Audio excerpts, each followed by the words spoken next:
আমিনার পেটের ভিতরে ছিল ততদিন পর্যন্ত আরশের একটি আবর তার সামনে ছিল। বলে সুবহানাল্লাহ। তাকে আরশের ছায়া দিয়ে রাখা হতো। আমিনা বর্ণনা করেন, আমিনা বলেন, আমি যখন আমার শিশু মুহাম্মদ সাল্লাল্লাহু আলাইহি ওয়াসাল্লাম যখন আমার পেটের ভিতরে ছিল, তখন আমি যখন কূপ থেকে পানি উঠানোর জন্য গিয়েছি, কূপ থেকে যখন আমি পানি উঠানোর জন্য গিয়েছি, দেখলাম কূপের ভিতরে যে কূপের সাইডে যে বালতি আছে, বালতির ভিতরে রশি লাগানো আছে। ওই রশি আমি যখন ধরেছি নামাবো, তখন দেখি পানিগুলো যেন উপরের দিকে উঠে আসছে। বলে সুবহানাল্লাহ। কূপের পানি উপরের দিকে উঠে গেছে, যেন আমি না মানুষ যখন কলসি থেকে গিলাস দিয়ে যেইভাবে বলে গিলাস দিয়ে, সেইভাবে আমি কূপ থেকে পানি উঠাইছি। বলে সুবহানাল্লাহ। যে কূপ থেকে আমি পানি এরকম ভাবে উঠাইছি যে কূপের তলদেশ থেকে পানি একাই অটোমেটিক উপরের দিকে চলে আসছে। বলে সুবহানাল্লাহ। আমিনা বর্ণনা করেন, যখন শিশু মুহাম্মদ সাল্লাল্লাহু আলাইহি ওয়াসাল্লাম আমি যখন শিশু মুহাম্মদ সাল্লাল্লাহু আলাইহি ওয়াসাল্লাম আমার পেটের ভিতরে ছিল, আমার দেখলাম তখন আমার ঘরটা যেন নূরে আলোকিত হয়ে গেছে। বলে সুবহানাল্লাহ। নূরে আলোকিত হয়ে গেছে, সারা ঘর ঘিরান হয়ে গেছে, ঘর দিয়ে সুগন্ধি হয়ে গেছে। বলে সুবহানাল্লাহ। যে শিশু মুহাম্মদ সাল্লাল্লাহু আলাইহি ওয়াসাল্লাম যে যেন আমার ঘরের থেকে চতুর্পাশ থেকে আওয়াজ আসতেছে, হে আমিনা, তুমি না কতই না ভাগ্যবান ব্যক্তি, তুমি না কতই না ভাগ্যবান ব্যক্তি। তোমার গর্ভের ভিতরে, তোমার পেটের ভিতরে যে শিশু রয়েছে, সে শেষ নবী হবে, শেষ নবী হবে। বলে সুবহানাল্লাহ। যেন মাটি গাছ আকাশ বাতাস যেন মা আমিনাকে সালাম করতে থাকে, সালাম দিতে থাকে, সেইভাবে মা আমিনা সালামের জবাব দিতে থাকে, শুনতে থাকে। বলে সুবহানাল্লাহ। যে রাসূল কারীম সাল্লাল্লাহু আলাইহি ওয়াসাল্লাম যখন পৃথিবীর বুকে আসলো, তখন পৃথিবীর ভিতরে অলৌকিক ঘটনা ঘটেছিল। বলে সুবহানাল্লাহ। অলৌকিক ঘটনা ঘটেছিল যে পারস্যে একটি অগ্নিকুণ্ড মতান্তরে 500 বছর পর্যন্ত একটি প্রদীপ, একটি আগুন জ্বলিতেছিল। বলে সুবহানাল্লাহ। ওই প্রদীপ শিশু মুহাম্মদ সাল্লাল্লাহু আলাইহি ওয়াসাল্লামের আগমনের কারণে দপ করে নিভে গেছে। সমস্ত পাদ্রীরা, সমস্ত ইহুদিরা বলল, কি অবস্থা, কি ব্যাপার, এই আগুন 500 বছর পর্যন্ত জ্বলিতেছে, এখন কেন আগুন নিভে গেল, তার কারণ কি? আবার দেখা গেল বড় বড় গম্বুজগুলো এমনি ভেঙে পড়ে ধূলিসাৎ হয়ে গেছে। এমনকি দেখা গেল মাটির মূর্তিগুলো, মাটির পুতুলগুলো যেন সিজদায় পড়ে গেছে। বলে সুবহানাল্লাহ। এইভাবে অলৌকিক ঘটনাগুলো যখন হইতেছিল, তখন ওই মক্কার ইহুদি মুশরিকরা ওই বিভিন্ন পাদ্রীর কাছে যখন গিয়েছে যে আমাদের এই অগ্নিকুণ্ড নিভে গেছে, কারণ কি? তখন পাদ্রীরা বলল, যেমন এক নবী পৃথিবীর আবির্ভাব হবে, পৃথিবীতে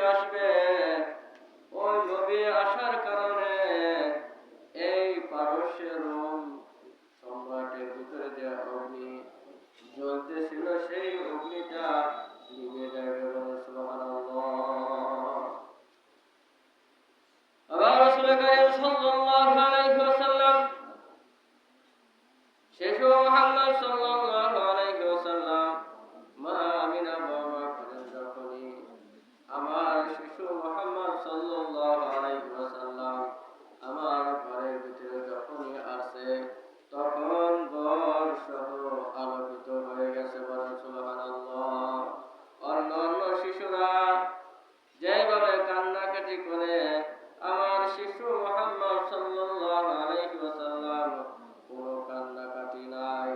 এমনকি স্বয়ং আল্লাহ রাব্বুল আলামিন জান্নাত থেকে পোশাক পরিয়ে করিয়া আমার শিশু মুহাম্মদ সাল্লাল্লাহু আলাইহি ওয়াসাল্লামকে পাঠিয়ে দিয়েছে। বলেন সুবহানাল্লাহ।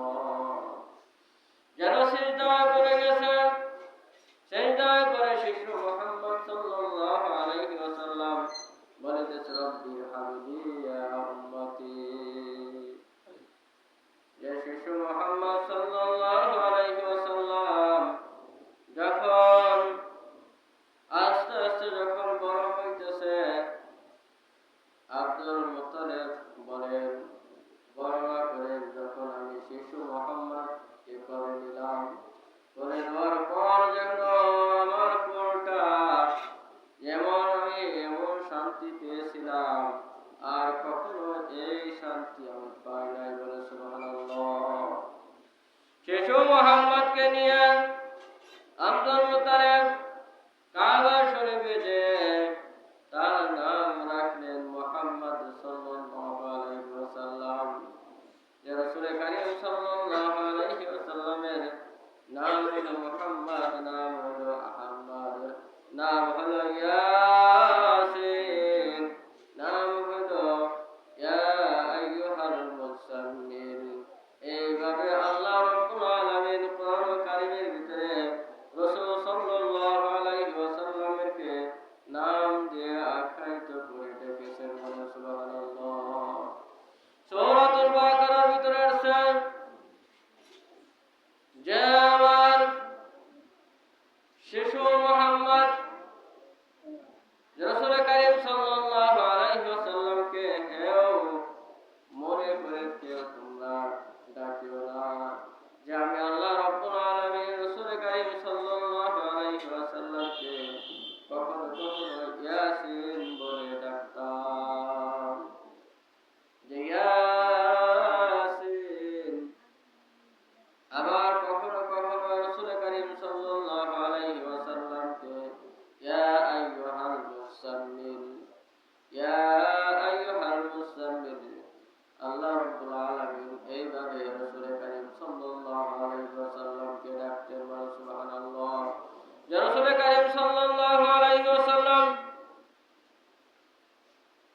রাসূল কারীম সাল্লাল্লাহু আলাইহি ওয়াসাল্লাম যখন যে আরব দেশে যে প্রচলন ছিল যুদ্ধ অন্তরালের জন্য, অন্য গ্রাম থেকে মহিলারা, অন্য গ্রাম থেকে যাত্রীরা শিশুকে নিয়ে যাইত দুধ পান করার জন্য।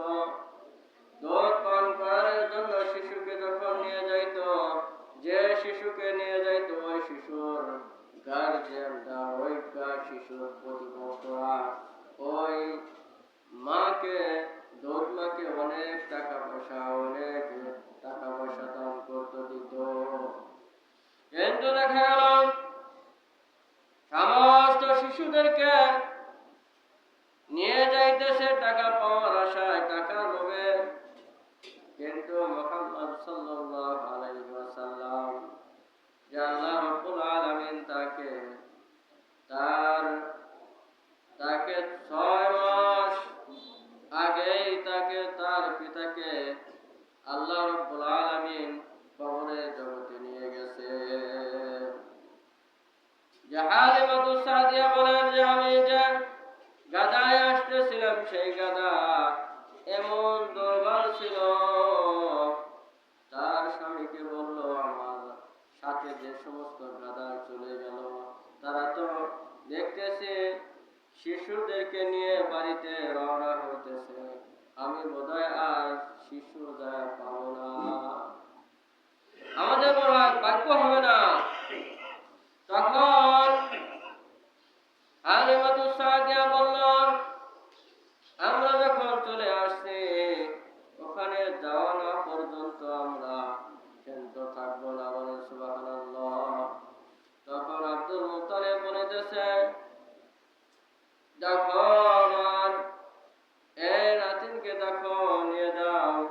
তখন হালিমাতুস সাদিয়া তখন বর্ণনা করেন যে আমি শিশুর দিকে তখন শিশু মুহাম্মদ সাল্লাল্লাহু আলাইহি ওয়াসাল্লামকে যখন দেখলাম, দেখি যে তাদের থেকেও অধিক সুন্দর। বলেন সুবহানাল্লাহ। হালিমাতু সাদিয়া বর্ণনা করেন, একবার আমি আকাশের দিকে তাকাই, আবার একবার আমি শিশু মুহাম্মাদের দিকে তাকাই। আমি বললাম যে এই শিশুটাকে আমি নিয়ে যাব। বলেন সুবহানাল্লাহ। যে শিশু মুহাম্মদ সাল্লাল্লাহু আলাইহি ওয়াসাল্লামকে যখন গাধার উপরে উঠাইছে, আমিনা যে বর্ণনা করেন হালিমাতু সাদিয়া যে আমার গাধাটা সবচেয়ে গাধার থেকে দুর্বল গাধা ছিল, কিন্তু দেখা গেল আমি ওই গাধা নিয়ে যখন শিশু মুহাম্মদ সাল্লাল্লাহু আলাইহি ওয়াসাল্লামকে ওঠানোর পরে এমন শক্তিশালী, এমন সুবল, এমন শক্তিশালী হয়ে গিয়েছিল, আগে যারা আসছিল তাদেরকেও পিছনে আমি ফেলে দিলাম। তখন সমস্ত সাথীরা বলে, হে হালিমাতু সাদিয়া, তুমি কি নতুন গাধা কিনছো নাকি না আগের সেই গাধা? তখন হালিমাতু সাদিয়াকে বলল, হালিমা সাদিয়া বলিতেছে যে আমার সেই গাধাই। বলেন সুবহানাল্লাহ। হালিমাতু সাদিয়া বর্ণনা করেন, যখন আমি শিশু মুহাম্মদ সাল্লাল্লাহু আলাইহি ওয়াসাল্লামকে আমি বাড়িতে নিয়ে আসলাম, দেখলাম আমার উটের, আমার গাভীর দুধ এমন দুধ হয়েছিল যে দুধ যদি দোয়ানোর জন্য দেরি হয়ে যেত, একাই জমিনে টক টক করে দুধ পড়তো। বলেন সুবহানাল্লাহ। এমন ভরপুর আমাদের বাড়িতে যে সমস্ত গাছপালা শুকিয়ে গিয়েছিল, সেই সমস্ত গাছপালা আবার পুনরায় যেন জীবন ফিরে পাইছে। বলেন সুবহানাল্লাহ। আবার খেজুর বাগানে যে সমস্ত খেজুর গাছ ছিল, খেজুর বাগানে সমস্ত খেজুর গাছ বেশি বেশি ফসল উৎপন্ন হইতো। বলেন সুবহানাল্লাহ। এইভাবে যখন হালিমাতু সাদিয়া বর্ণনা করেন, আমার যখন দুধ খাওয়ানোর মেয়াদ যখন শেষ হয়ে গেছে, আমি আবার আমিনার কাছে নিয়ে বলছি যে তুমি এই শিশু মুহাম্মদ সাল্লাল্লাহু আলাইহি ওয়াসাল্লামকে আবার আমার নিকটে আরো কয়েক বছর থাকুক, এইভাবে আরজি জানাইলেন। কিন্তু আমিনা বুঝতে পারলেন যে রাসূল কারীম সাল্লাল্লাহু আলাইহি ওয়াসাল্লাম যে আমার শিশুটাকে নিয়ে তার এত উন্নতি হয়েছে, এত লাভবান হয়েছে, যে এই লাভবানের কথা সে আগে থেকেই জানতেন। মনে হয় সুবহানাল্লাহ। আমিনা বর্ণনা করেন যে আমি শিশু মুহাম্মদ সাল্লাল্লাহু আলাইহি ওয়াসাল্লাম যখন আমার পেটের ভিতরে ছিল, তখন আমি আমিনা রোম পারস্যের ভিতরে সমস্ত কিছু আমি আল্লাহ রাব্বুল আলামিন আমাকে দেখাইছে। বলেন সুবহানাল্লাহ। সমস্ত জিনিস যেন আলোকিত হয়ে গেছে। বলেন সুবহানাল্লাহ। এবং রাসূল কারীম সাল্লাল্লাহু আলাইহি ওয়াসাল্লাম যখন শিশু অবস্থায় যখন চলাফেরা করতেন, তখন মানুষের সাথে কথা যখন বলতেন, নম্র ভদ্রতার সাথে কথা বলতেন। বলেন সুবহানাল্লাহ। যে আমিনা বর্ণনা করেন, আবার শিশু মুহাম্মদ সাল্লাল্লাহু আলাইহি ওয়াসাল্লাম যদি কখনো যে পেশাব করার জন্য বসতো, তাহলে দেখা যাইত ওই পেশাবের সামনে দিয়ে চতুর্পাশে গাছ দিয়ে ঘের থাকতো। বলেন সুবহানাল্লাহ। সমস্ত গাছ যেন কখন থেকে মুহূর্তের মধ্যে উঠে এসে আবার গেড়ে যাইত। আবার যখন মুহাম্মদ সাল্লাল্লাহু আলাইহি ওয়াসাল্লামের পেশাবের হাজত যখন শেষ হইত, তখন আবার গাছগুলো নিজের থেকে উঠে উঠে আবার যেই জায়গায় থেকে আসছিল সেই জায়গায় এসে বসে থাকতে পারেন। সুবহানাল্লাহ। যে রাসূল কারীম সাল্লাল্লাহু আলাইহি ওয়াসাল্লামের উম্মত আমরা হতে পেরেছি, যে আমরা কতই না ভাগ্যবান যে রাসূল কারীম সাল্লাল্লাহু আলাইহি ওয়াসাল্লামের উম্মত হওয়ার জন্য নবী রাসূলরা পর্যন্ত দরখাস্ত করেছেন, ইয়া রাব্বুল আলামিন ইয়া আহকামুল হাকিমিন, আমি যদি শেষ নবীর উম্মত হতে পারতাম তাহলে আমাদের জীবনটাকে ধন্য মনে করতাম। বলেন সুবহানাল্লাহ। জবাই রবিউল আউয়াল মাস, যে মাসে রাসূল কারীম সাল্লাল্লাহু আলাইহি ওয়াসাল্লামের আগমনের কারণে এই মাসটা আল্লাহ রাব্বুল আলামিনের কাছে অধিক প্রিয় হয়ে গেছে। বলেন সুবহানাল্লাহ। এমনকি গাছপালা সহ পৃথিবীর সমস্ত পশু পাখি সহ যেন নবী সাল্লাল্লাহু আলাইহি ওয়াসাল্লামের শানে দুরূদ ও সালাম পাঠাইতেছে। বলেন সুবহানাল্লাহ। সমস্ত গাছপালাগুলো যে রাসূল কারীম সাল্লাল্লাহু আলাইহি ওয়াসাল্লাম যখন শিশু অবস্থায় ছিল, দুনিয়া থেকে শেষ করে দেওয়ার জন্য এক ইহুদি উপর থেকে একটি পাথর নিক্ষেপ করেছিল। দেখা গেল ওই উপর থেকে পাথর রাসূল কারীম সাল্লাল্লাহু আলাইহি ওয়াসাল্লামের আদাত উপর থেকেই স্বর্ণর উপরে ছিল। বলেন সুবহানাল্লাহ। লাগবে লাগবে বাবা আদাত উপরে, এই উপরে থাকা জ্বলন্ত অবস্থায় ছিল। জ্বলন্ত অবস্থায় যেন রাসূল কারীম সাল্লাল্লাহু আলাইহি ওয়াসাল্লামকে ছায়া দান করিতেছে। বলেন সুবহানাল্লাহ। এটা হলো রাসূল কারীম সাল্লাল্লাহু আলাইহি ওয়াসাল্লামের মুজিজা এবং অলৌকিক ঘটনা, যে আল্লাহ রাব্বুল আলামিন বলেন, ও পৃথিবীর মুশরিকেরা, ও পৃথিবীর ইহুদিরা, যে আমি আল্লাহ রাব্বুল আলামিন যাকে সৃষ্টি না করলে তোমরা সৃষ্টি হইতা না, তাকে তোমরা শেষ করে দিবা, আর আমি আল্লাহ রাব্বুল আলামিন চেয়ে চেয়ে দেখব, এটা কখনোই হতে পারে না। বলেন সুবহানাল্লাহ। জানি আল্লাহ রাব্বুল আলামিন রাসূল কারীম সাল্লাল্লাহু আলাইহি ওয়াসাল্লামকে এমন শক্তিশালী হিসাবে আমি আল্লাহ রাব্বুল আলামিন করে দিয়েছি, এমন বুদ্ধি দিয়েছি, এমন ধৈর্য দিয়েছি, এমন সবর দিয়েছি, পৃথিবীর বুকে আমি কোন ব্যক্তিকে এত ধৈর্য, এত সবর, এত শক্তিশালী আমি কাউকেও করি নাই। বলেন সুবহানাল্লাহ। যে রাসূল কারীম সাল্লাল্লাহু আলাইহি ওয়াসাল্লামকে 40 জন ব্যক্তির সাথে রাসূল কারীম সাল্লাল্লাহু আলাইহি ওয়াসাল্লাম পেরে উঠবেন, এই পরিবারের শক্তি আল্লাহ রাব্বুল আলামিন দিয়ে দিয়েছিলেন। বলেন সুবহানাল্লাহ। কিন্তু রাসূল কারীম সাল্লাল্লাহু আলাইহি ওয়াসাল্লাম এত শক্তি পাওয়ার পরেও কাউকে আঘাত করে নাই অন্যায়ভাবে, এত মুজিজা পাওয়ার কারণেও কাউকে কোনো কিছু বলেন নাই। কিন্তু রাসূল কারীম সাল্লাল্লাহু আলাইহি ওয়াসাল্লাম বলেন, আল্লাহ রাব্বুল আলামিন বলেন, ওয়া আরসালনাকা ইল্লা রাহমাতাল লিল আলামিন, আমি রাসূল কারীম সাল্লাল্লাহু আলাইহি ওয়াসাল্লামকে রহমত হিসেবে দুনিয়ার ভিতরে প্রেরণ করেছি। বলেন সুবহানাল্লাহ। আমি রাসূল কারীম সাল্লাল্লাহু আলাইহি ওয়াসাল্লামকে কুফর এবং শিরক এবং সমস্ত কিছুকে মিটে দেওয়ার জন্য আমি রাসূল কারীম সাল্লাল্লাহু আলাইহি ওয়াসাল্লামকে প্রেরণ করেছি। বলেন সুবহানাল্লাহ।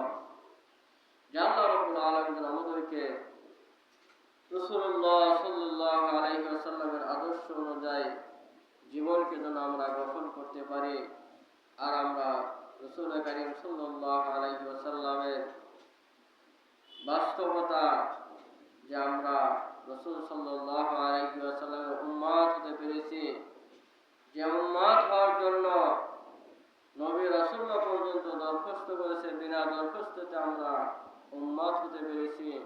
অবশ্যই আমাদের নামাজ পড়তে হবে, অবশ্যই রসুলের মোহাব্বত আমাদের অন্তরের ভিতরে থাকতে হবে। যে আল্লাহ রাব্বুল আলামিন বলেন, যার ভিতরে রসুলের মোহাব্বত আছে সে আমি আল্লাহ রাব্বুল আলামিনকে অতি দ্রুত আমি আল্লাহ রাব্বুল আলামিনকে পাবে। বলে সুবহানাল্লাহ। যার ভিতরে, যার দিলের ভিতরে নবীর মোহাব্বত নাই, সে কখনো কুশ্চিন কালেও সে জান্নাতে যাইতে পারবে না। সে কখনো আমি আল্লাহ রাব্বুল আলামিনের রহমত থেকে সে দূরে থাকবে। যে আল্লাহ রাব্বুল আলামিন